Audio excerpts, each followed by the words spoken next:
Hello, my name is Roy Hymas, and today we're going to be talking about how Woodrow Wilson helped founded the League of Nations.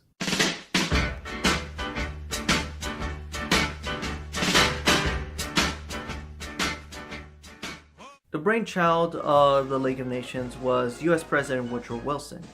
He thought since after World War I has ended, there needs to be something that can enforce peace and stability. The irony of Wilson's plan is that while the UK, France, and many other nations agreed to become part of this League of Nations, the US, and specifically their Congress, has reluctantly refused. They prefer to remain isolated and just meddle with their own affairs.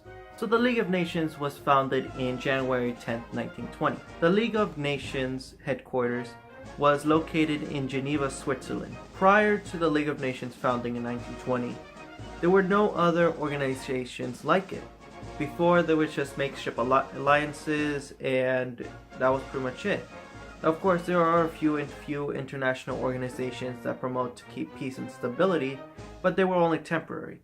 This was the first permanent organization that is dedicated to this. The main purpose of the League of Nations was to promote peace and prosperity to the world, to ensure that another world war doesn't happen again.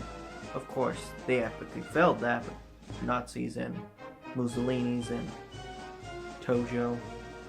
So, despite the many failures that the League of Nations have endured, they also have done things that were actually pretty successful. One example of the League of Nations' success is that they help out economically.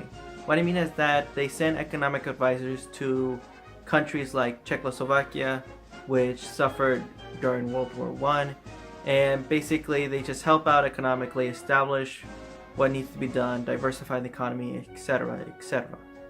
Another example that the League of Nations was actually successful at was in preventing war, at least for a while.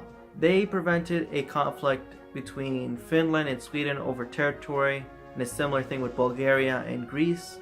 And also they cracked down and regulated pharmaceutical drugs. And they also cracked down on modern slavery, which is also a very good thing.